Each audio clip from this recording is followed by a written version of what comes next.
Okay, so in this unit we've been talking about combinations of functions and also composite functions where we plug one function into another one. So we can actually use this idea of combinations of functions to solve inequalities of functions. So we have previously done some similar things to this. We've done polynomial inequalities where we graph the polynomial and see maybe where it's greater than 0 or less than 0. We've also done rational inequalities, so like some rational is greater than something or less than something.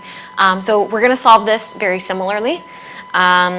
So there's a couple methods that I'm going to show you, and one of them will be a graphing method. So method 1, we're going to graph both of these functions and basically just see where f at x is greater than g at x and g at x is greater than f at x. So we are curious to see where the graph of f at x is and where the graph of g at x is given these functions.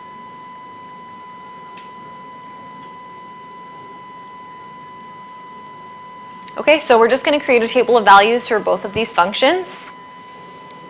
Okay, when in doubt, you can create a table of values to graph any function, right?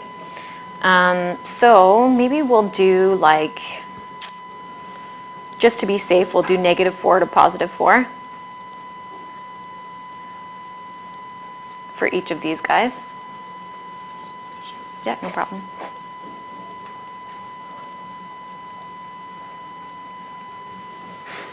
Okay, I'm also seeing that the vertex of this is at like -2, +1, so it's good to have a few points maybe on this side of the vertex. If we ever need more, we can always get some more. And the x-intercept of this guy is at 1, so that gives us like a good spread of points for both of them.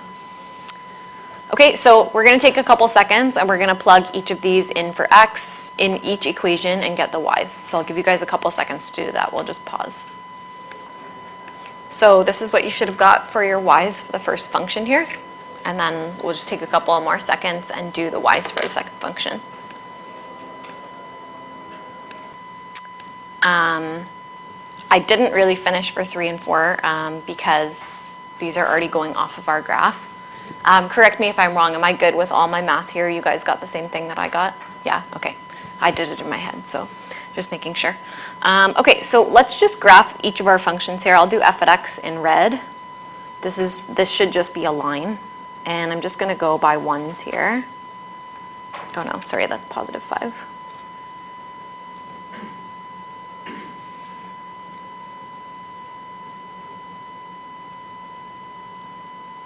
Okay.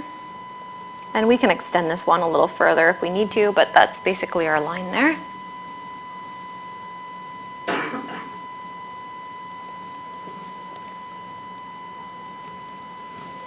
Okay, and then g at x.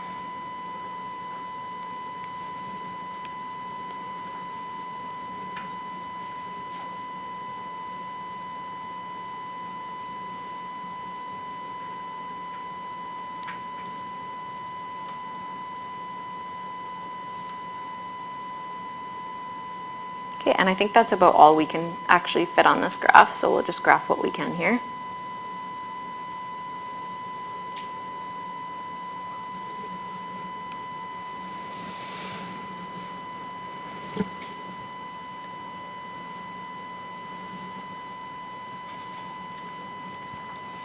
Okay, so the key to kind of figuring these out, if I'm curious where f at x is greater than g at x and g at x is greater than f at x, I need to kind of see where these functions are equal. Where would these functions be equal or have equal x's and y's? At what points? Yep. Right, at these 2 points, the functions are equal. Now, if I'm looking at where f at x is greater than g at x, I'm looking at where the red function has higher y values than the blue function, or where f at x has higher y values than the blue function does. So where does that happen? Where is f at x bigger than g at x, or where does it have higher y values? Claire? 0 and 5, did you say? Yeah, like g at x is higher because when f at x is on like the 0 like y-axis, it's only at 1. Okay, so you're saying g at x is higher than f at x here. Okay, so let's start with f at x is greater than g at x though. So where is the red function above the blue function for what x is? Well, yeah, Liam? Yes, and also everything kind of like in between here, right? In this little section right here, between -4 and -2, in that whole section right there, we see that the red function is higher than the blue function. Agreed? So that would be where f at x is greater than g at x. I'll do that one in green, actually. So how do I say that in interval notation? Over which x's are the y's of f at x greater than the y's of g at x? How do I say this range of numbers here?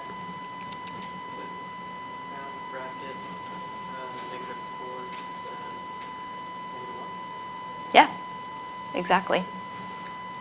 From -4 to -1. Now remember, guys, this is not an xy coordinate.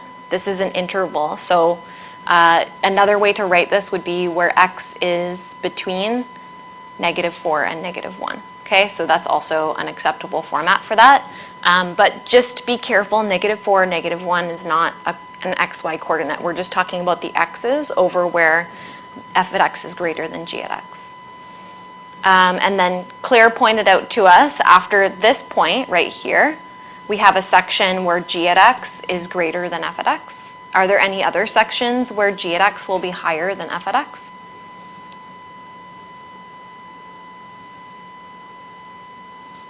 What happens in this whole section over here? Yeah, so this whole section right here also has areas where g at x is higher than f at x. So just as a little kind of like hint for you guys, if f at x is greater than g at x from -4 to -1, g at x must be greater than f at x on the opposite intervals. So from -infinity to -4, and also -1 to +infinity, right? So everything that's not included in that first interval. Okay, or you can say where f at x is greater than -4, or x is greater than -4, and, or no, sorry, less than -4, and greater than -1. Okay, so just the opposite intervals of what we listed above for where f at x is greater than g at x.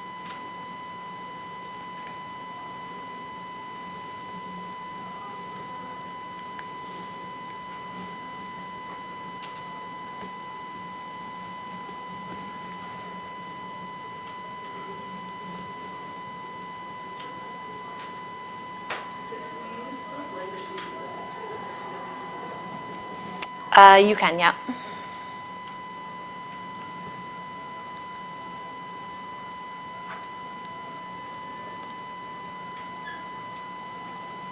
Okay, we can also do this a second way, and that way would be to analyze the difference of the functions. So you can start with either where f at x is greater than g at x or g at x is greater than f at x, it shouldn't matter. And we're actually going to plug in the functions here. So we're going to kind of do more of like an algebraic method for this. So f at x is -x plus 1, and g at x was x plus 2 squared plus 1. Okay, I'm just going to take a second over on the right-hand side and expand and simplify.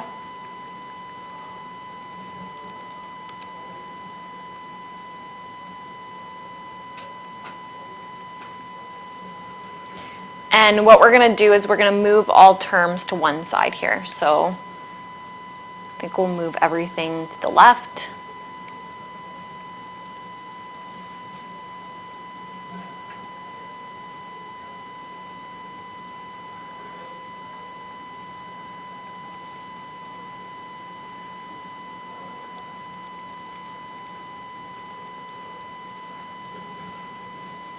Okay, and then I'm going to actually common factor a negative out here. You could have also moved your terms to the right. That would have been fine. And then we'll see if we can factor this guy.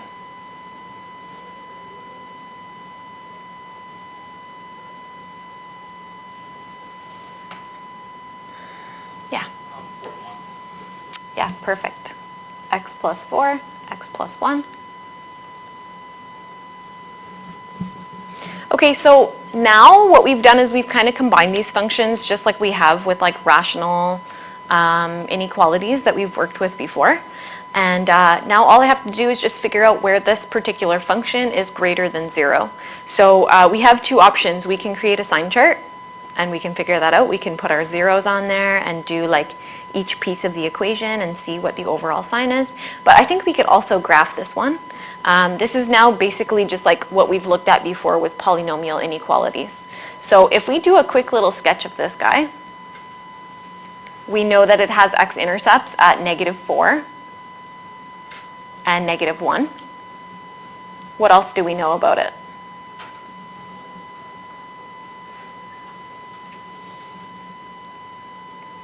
Okay, what does this tell us? That there's a y-intercept. Okay, y-intercept at -4 as well. What does this tell us? That means that it's facing downwards, and the equation itself means that it's quadratic. Right. Okay, you can also use your knowledge of like negative leading coefficient and even degree. So this must go from quadrant 3 to quadrant 4. That should make sense as well. Okay, so can somebody tell me where this function is greater than 0? Pierce? From -4 to -1. Okay, so the original thing that I was solving is where f at x was greater than g at x. By rearranging the equations and solving this new equation on the bottom, we actually are figuring out where f at x is greater than g at x. So we would say f at x is greater than g at x from -4 to -1. Or again, if you want, you can do inequality notation and do where x is greater than -4 but less than -1. Okay, and you'll see as well that that is the same answer that we got here above. So this is just a different method to find the same thing. Now, if I'm trying to find where g at x is greater than f at x, I don't want to redo this whole thing. We just have to understand that this kind of idea up here that we talked about, if I can figure out where f at x is greater than g at x from -4 to -1, g at x will be greater than f at x on the opposite interval. So it's going to be basically the opposite interval from -4 to -1. So I will also know now that g at x must be greater than f at x from -infinity to -4 in union with -1 to +infinity. Okay, or the same way that we listed it above.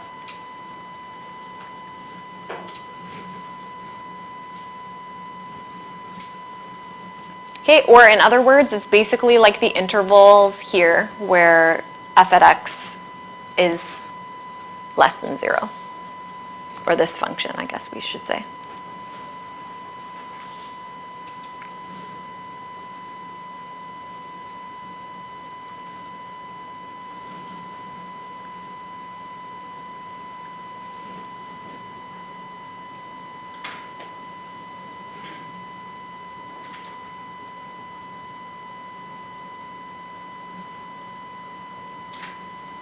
Okay, so that would be your solution as well. And I'm just going to briefly show you guys a third method. I personally prefer these first two methods. Keep in mind that you can do a graph for this one or a sign chart. That's your choice. But I think this one was pretty easy to graph, so we just went for graph with that one.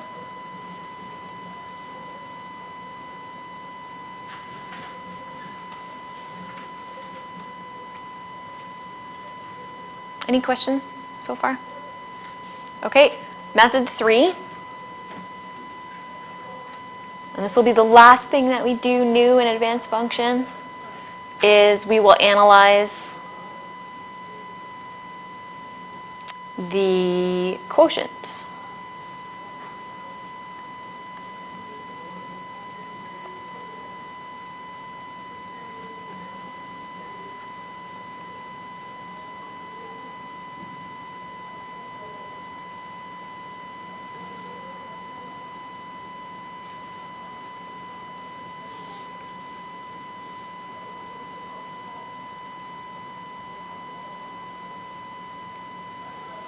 Okay, Okay, so again, I'm just going to take a little second here, and as we did before, we're just going to clean this up. I'm not going to show all the work for it just because we did it above.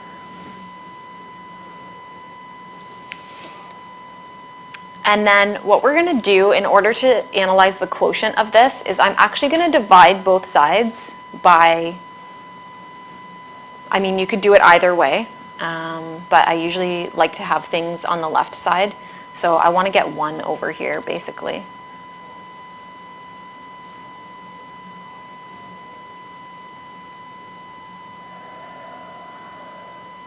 And anything divided by itself is equal to 1.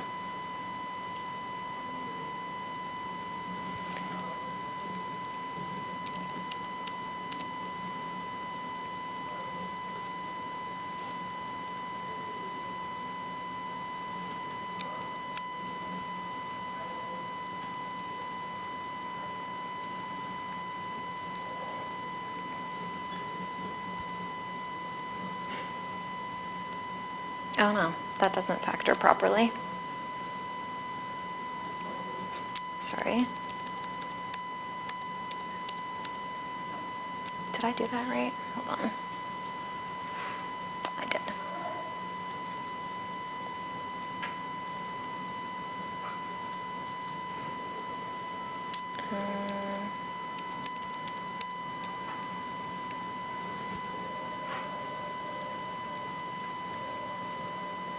So we just have this.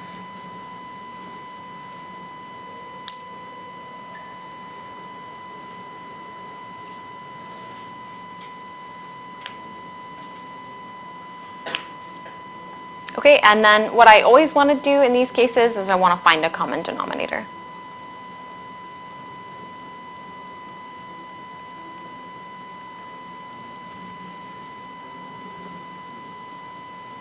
Actually, maybe we'll redistribute that negative as well. We don't quite need that factored yet.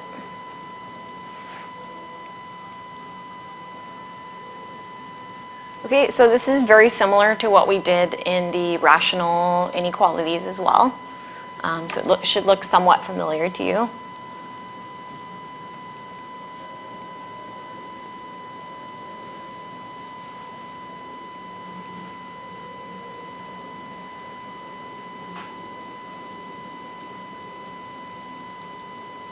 Okay, so just common factoring, and then we can't factor the bottom of this.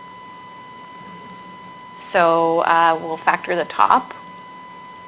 It was 4 and 1. We factored this one before as well.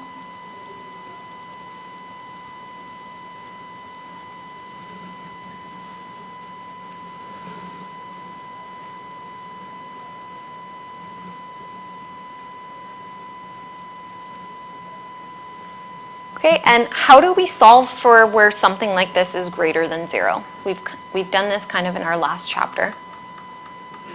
Jonathan? You find the x-intercepts. Okay, we find x-intercepts, which are? That would be -4, -1. And we would make a sign chart. We would also have to identify if there are any restrictions. Why do you say no?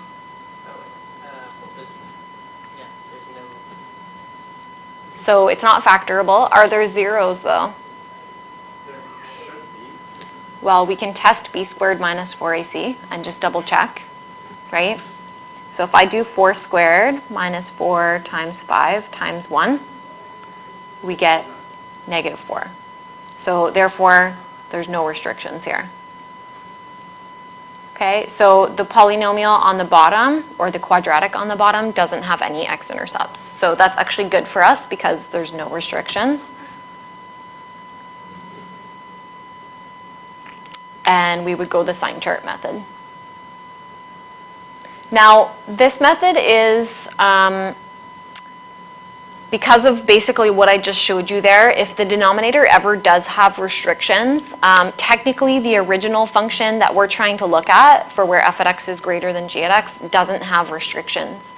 So you actually have to just think about your work a little bit more critically here, because if I don't have restrictions in the initial question that I'm trying to answer, yes, we've created a restriction along the way, but I need to make sure that I still include that restriction that was produced by analyzing this quotient function. I need to still include it in my final answer, regardless of whether there's a restriction in that or not. So always look back to what you were originally trying to solve. This has no restrictions, right? So I actually don't really have to worry so much about restrictions in this. I'm actually more interested in the zeros. Okay? So we only have 2 zeros that we need to put up here. We'll go -4 and -1. And we could have also done this sign chart in our previous example as well. So it's good for us to just refresh our memory on the sign chart. And I guess I'll do 4 sections here. I'm going to do -x plus 4, and then x plus 1, and x squared plus 4x plus 5. And we'll do a couple test values here, maybe like -6, -2, and 0. So here we get positive, negative, and positive, I think. That gives us overall a negative section. And then we're going to get negative, negative, and positive. That will give us a positive section. And then we're going to get negative, positive, positive. That gives us a negative section. Okay, so where is this function greater than 0? That will answer the question where f at x is greater than g at x. Alexandra? Right, so that's what we should expect to get. This is the third method that we're doing for the same thing. So we could say f at x is greater than g at x from -4 to -1. And then g at x is going to be greater than f at x on the other intervals, right? So if I want to know where that is, I will just do the opposite intervals from -infinity to -4 in union with -1 to infinity.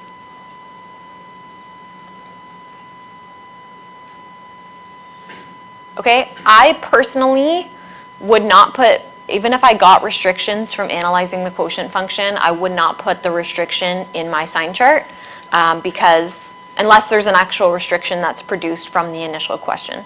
Because the initial question where f at x is greater than g at x does not have restrictions. So actually I would not put restrictions in there even though we are analyzing a quotient function. Just make sure that if you do have restrictions on the bottom here, I would maybe just avoid choosing that as like a test value, although it wouldn't matter very much, but yeah, just maybe avoid choosing a restriction as a test value.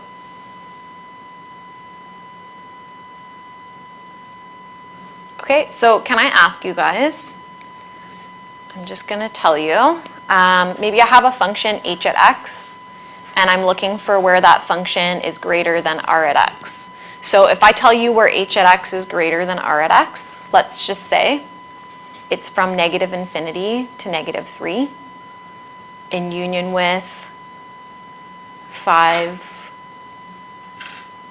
to 7. Can you tell me where r at x is greater than h at x? Liam? Awesome. So as soon as I know one, I know the other one, right? I don't have to think too hard about it. It's just on the opposite intervals. Does that make sense? You guys want to try one more? Like that? Or you kind of get it? You got it? Yeah? Not too bad? Okay.